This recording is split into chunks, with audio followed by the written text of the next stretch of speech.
Today we are going over solving quadratic equations using the quadratic formula. So what if you get a problem like this?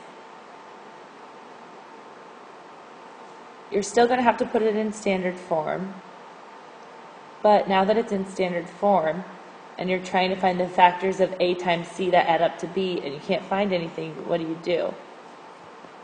Well, you can use the quadratic formula.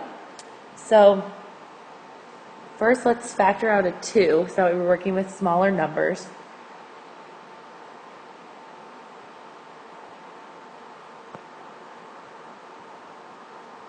Make our lives easier. 12x squared minus 7x minus 3. Okay, so this is going to be our new quadratic equation that we're going to work with, okay? Alright, so we're going to assign values to our coefficients like we always do. A equals B equals C equals A equals 12, B equals -7, C equals -3, okay?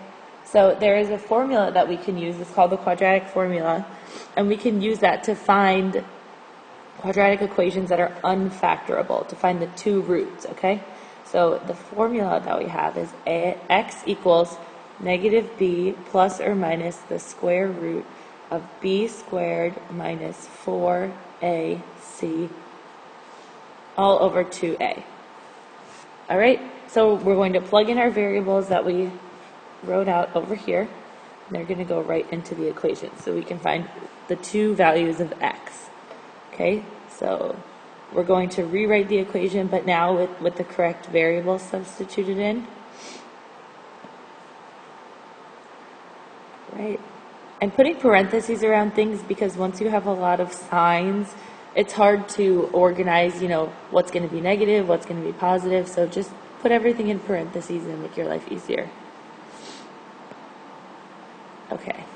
This is all over 2 times 12. Okay. Make sure your line extends over the entire denominator, okay? You don't want it to stop halfway through and then you get confused. So it's going to go all the way from -b to the end of the square root. The line should start here and end here. Okay, so on to the next page. I'm just going to rewrite what I had on the other page.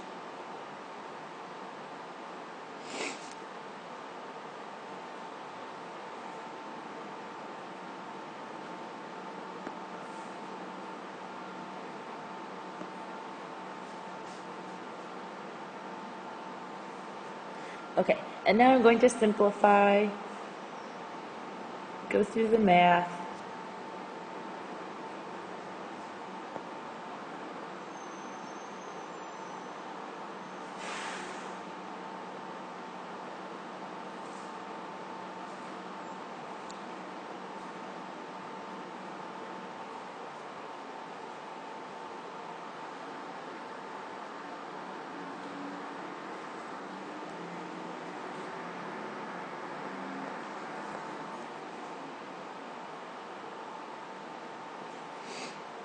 Okay, notice how I'm just kind of doing it one step at a time. As I solve for one part, I rewrite it, drop it down, solve for the next part.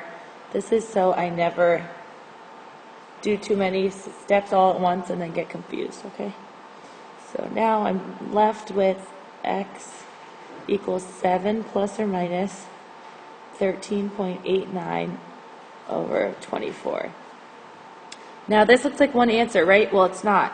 The plus or minus means that we have two answers, okay, because we're finding the two roots that make the solution true, okay? So we have 7 plus 13.89 over 24, and we have 7 minus 13.89 all over 24, and we are left with x equals 0.87, x equals -0.28. Those are our two solutions, okay?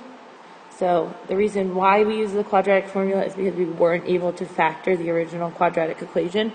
Don't use the quadratic formula unless you have to. You should always try to factor something first and then use the quadratic equation because, as you can see, it's a lot of math and it takes a lot of time to do it. All right, that's it.